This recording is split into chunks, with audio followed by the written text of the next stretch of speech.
이 시간 같이 보실 말씀은 로마서 13장 1절에서 7절의 말씀입니다. 하나님의 경륜이라는 말이 있습니다. 경륜이라는 말은 하나님의 뜻에 따라 세상의 모든 만물의 운행과 질서, 시간을 조절하시고 분배하시고 배열하시는 것을 말합니다. 창조 또한 혼돈 가운데에서 매우 질서 있게 만들어졌습니다. 오늘 본문의 말씀 보시겠습니다. 로마서 13장 1절에서 3절의 말씀입니다. 각 사람은 위에 있는 권세들에게 굴복하라. 권세는 하나님께로 나지 않음이 없나니 모든 권세는 다 하나님의 정하신 바라.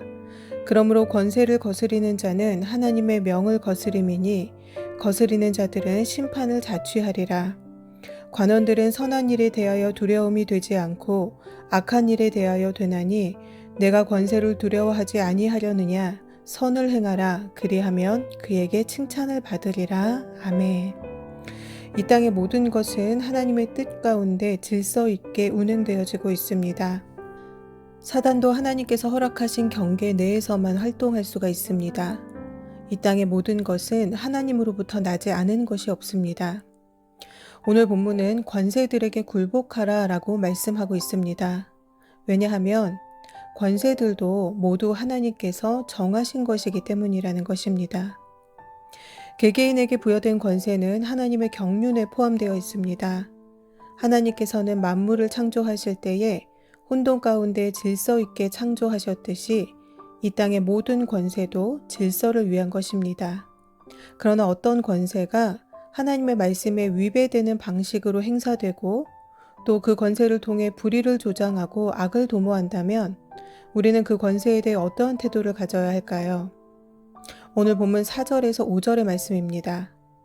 그는 하나님의 사자가 되어 내게 선을 이루는 자니라.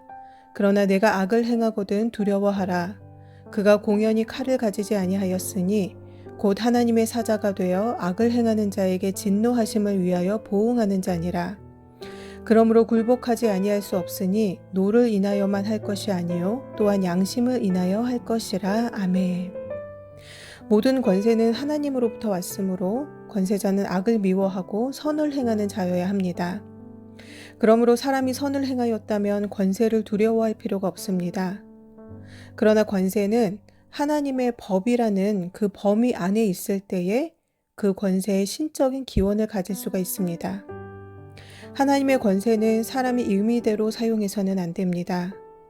만약 권세자가 그 법을 월권한다면 그는 이미 하나님의 사자가 아니며 단지 성도를 단련시키는 악한 도구로 사용되어질 것입니다. 하나님께서 자신이 사랑하는 자녀들을 연단하실 때에 징계하실 때에 그 도구로 사용되어진다라는 말씀이지요. 70년간 이스라엘 백성들을 포로로 데리고 있었던 바벨론이 그렇게 사용되었습니다. 또한 하나님께 불순종한 사울 왕은 다윗을 연단하는 데에 사용되었지요. 반면 페르시아의 고레스 왕은 그에게 부여된 권세로 이스라엘을 본국으로 돌려보내는 일을 하였습니다. 오늘 본문 1절에 위에 있는 권세들이라는 말씀은 당시 로마 제국에 대한 말씀입니다. 당시 로마에 거주하던 유대인들은 14개 행정구역 중 한 구역을 할당받아서 자체적으로 율법을 지키면서 살 수가 있었습니다. 그러나 반면 그리스도인들은 자신들의 정체성을 드러내지 못하고 소수민족의 형태로 살고 있었습니다. 그러던 중 로마에 대화재가 일어나면서 네로 황제가 이 일을 그리스도인들에게 책임 전가하였고 그리스도인들에 대한 대량 학살이 일어나게 되었습니다. 당시 그리스도인들은 소수였고 정치적으로 보호받을 장치가 없었기 때문에 아무 부담 없이 이들을 희생양으로 삼았습니다. 한편 네로 당시에는 세금 문제가 큰 이슈였는데요. 네로는 세금 제도를 개혁하려고 했습니다. 당시 로마에는 모든 국민에게 강제적으로 부여하는 직접세와 국경을 통과해 들어오는 물건에 부과하는 세금인 간접세가 있었습니다. 일종의 관세인 거죠. 그런데 백성들이 이 간접세를 내기 싫어해서 폭동이 일어나는 일이 많자 네로는 간접세를 철폐하려고 했습니다. 그러나 로마 원로원에서는 생필품인 밀에 대한 관세만 폐지하도록 허락했습니다. 상황이 이러하다 보니 로마에 세금을 내지 않으려는 극단주의자들이 생겨나게 되었습니다. 6절에서 7절 말씀 보시겠습니다. 너희가 공세를 바치는 것도 이를 인함이라. 저희가 하나님의 일꾼이 되어 바로 이 일에 항상 힘쓰느니라. 모든 자에게 줄 것을 주되 공세를 받을 자에게 공세를 바치고 국세 받을 자에게 국세를 바치고 두려워할 자를 두려워하며 존경할 자를 존경하라. 아멘. 그리스도인이라고 하면서 거짓을 일삼고 법을 지키지 않고 제멋대로 사는 것은 옳지 않습니다. 기독교인은 하나님의 말씀에 근거한 양심에 따라서 법을 준수해야 합니다. 바울은 이들을 향해 마땅히 내야 하는 납세의 의무를 행하라고 말하고 있습니다. 이것은 가이사의 것은 가이사에게, 하나님의 것은 하나님께 바치라고 하신 말씀과 같습니다. 7절의 말씀을 보시면 모든 자에게 줄 것을 주어라. 공세를 받을 자에게는 공세를 바쳐라. 국세를 받을 자에게는 국세를 바쳐라. 그리고 두려워할 자를 두려워하고 존경할 자를 존경하라 라고 말씀하고 있습니다. 우리는 하늘의 시민권을 가지고 살아가는 사람들이지만 하나님께서는 이 세상의 권위와 제도를 통해서도 일하시고 하나님의 뜻과 질서를 세우시는 분이기 때문에 우리는 이 세상의 질서도 잘 따라야 합니다. 다윗은 사울을 죽일 기회가 있었음에도 죽이지 않았지요. 왜냐하면 사울이 하나님께서 세우신 왕이었기 때문이었습니다. 사울은 하나님의 권위에 순종하지 않았으나 다윗은 하나님의 권위에 순종한 자였습니다. 또한 하나님께서는 모세의 권위에 순종하지 않고 그를 비방한 미리암에게 문둥병이 들게 하셨습니다. 민수기 16장에서는 모세의 권위에 반기를 든 고라 자손이 모두 산채로 갈라진 땅속 깊은 곳에 매몰되어진 사건이 있습니다. 반면 모세는 반석을 친 일로 약속하신 땅에 들어가지 못하게 되었습니다. 하나님께서는 반석에 명령을 하라고 하셨으나 모세는 지팡이로 반석을 내리쳤습니다. 모세는 하나님의 은혜를 잊고 다시금 불평을 늘어놓으면서 애굽에서 나오게 한 것마저 탓을 하는 백성들에게 아마 화가 났을 것입니다. 모세가 반석을 내리치자 물은 솟아나왔으나 하나님께서는 모세의 행위에 대한 책임을 물으셨습니다. 이것은 모세의 월권 행위였으며 백성들로 하여금 하나님께서 하신 일이 아닌 모세가 한 일로 비춰지게 한 행위였습니다. 새번역 성경은 민수기 20장 10절을 다음과 같이 번역하였습니다. 반역자들은 들으시오.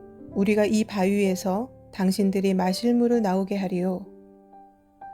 하나님께서는 하나님께서 세우신 모세의 권위에 순종하지 않는 자들에 대해서는 벌하셨고 하나님의 권위에 순종하지 않는 모세에 대해서도 벌하셨습니다. 종교개혁자들은 참된 교회의 표지 3가지를 정하였는데요. 표지라는 것은 참과 거짓을 구별하는 표시나 기준을 말하는 것입니다. 종교개혁자들은 종교개혁을 하면서 교회에 대해서도 이 교회가 영생으로 이끄는 참된 교회인지 아니면 멸망으로 이끄는 거짓된 교회인지를 확인할 표지가 필요하다고 생각했습니다.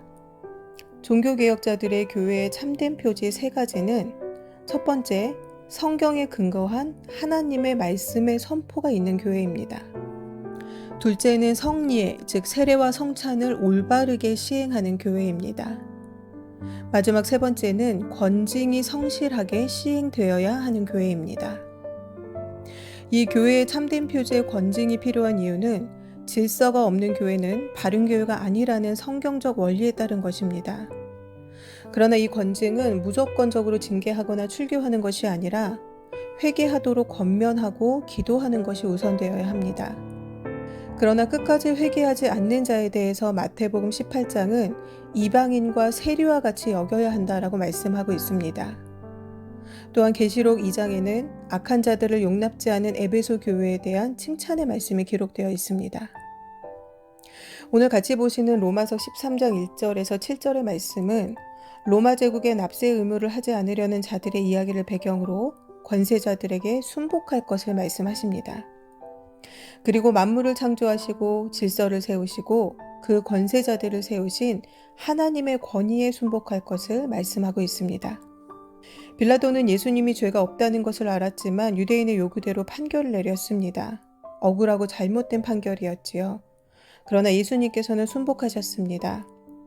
왜냐하면 모든 권세는 하나님께로부터 왔고 하나님께서는 그 권세를 질서 있게 사용하실 것이기 때문입니다. 예수님께서 그 판결에 순복하지 않으셨다면 인류의 구원 사건은 어쩌면 일어나지 못했을 것입니다. 성도는 국가의 의무도 바르게 행하고 하나님 나라의 의무도 바르게 행해야 합니다. 선을 행하는 자는 두려울 것이 없습니다. 정직한 자는 두려울 것이 없습니다. 그러나 권세자가 하나님이 부여해준 권세의 범위를 넘어서서 자신이 하나님의 자리에서 경배받기를 원한다면 우리는 하나님에 대한 순종을 선택해야 합니다. 갓난 남자 아이들을 죽이라는 바로의 명령에 순종하지 않은 히브리 산파와 같이, 또 자기 외에 어느 신에게도 기도하지 말라라는 다리오 왕의 명령에 순종하지 않은 다니엘과 같이, 또 예수님의 이름으로 전파하는 것을 금한 공회의 명령에 순종하지 않은 사도들과 같이 말입니다. 기독교 복음주의 운동의 거장인 존 스토트는 다음과 같이 말했습니다. 그리스도인들이 무정부주의자나 파괴분자가 되어서는 안 된다. 국가에 대한 순종이 하나님께 대한 불순종을 유발하기 전까지만 굴복해야 한다. 권세자가 하나님께서 금하시는 것을 명하거나 하나님이 명하시는 것을 금한다면 우리 그리스도인들의 의무는 굴복하는 것이 아니라 저항하는 것, 곧 하나님께 순종하기 위해 국가에 불순종하는 것이다.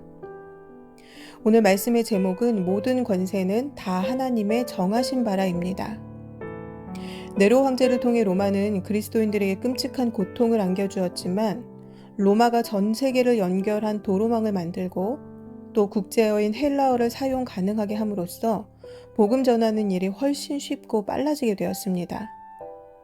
또한 바울은 로마 시민권으로 인해 유대인들의 살해 위협으로부터 안전을 보장받았으며 로마로 안전하게 호송되기도 했습니다.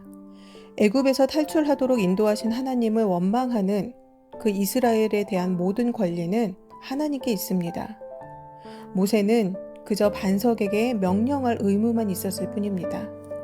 사랑하는 성도 여러분, 이 세상은 공중권세 잡은 자의 손에 있지만 하나님께서 허락하신 범위 내에서만 활동할 수가 있습니다. 이 땅에서 권세 잡은 자들이 자신들이 가장 높은 위치에 있다라고 생각하겠지만 그들의 활동 또한 하나님께서 허락하신 범위 내에서만 가능한 것들입니다. 때로 사람의 눈에 보잘것없는 사람이 권세자가 될 수도 있습니다.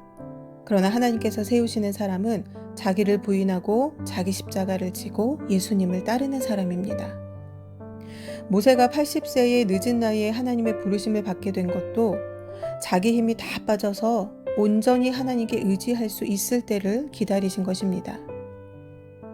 하나님께서 세우신 권세에 순종하는 저와 여러분이 되시기를 바랍니다. 또 하나님 나라의 백성으로서 성도의 의무를 다하는 저와 여러분이 되시기를 바랍니다.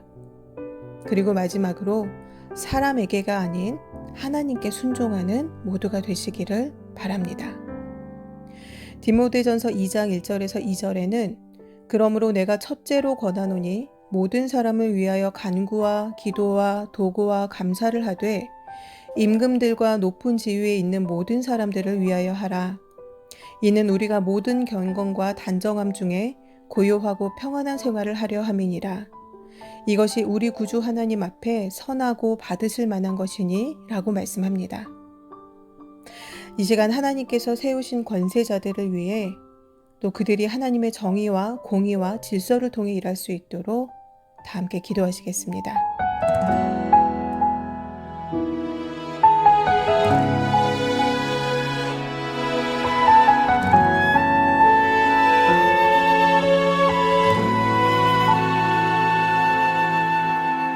이 세상을 살아가는 동안에 나의 힘을 의지할 수 없으니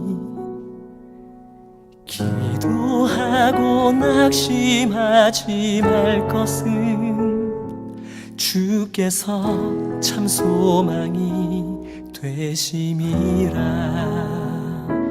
하나님의 꿈이 나의 비전이 되고 예수님의 성품이 나의 인격이 되고 성령님의 권능이 나의 능력이 되길 원하고 바라고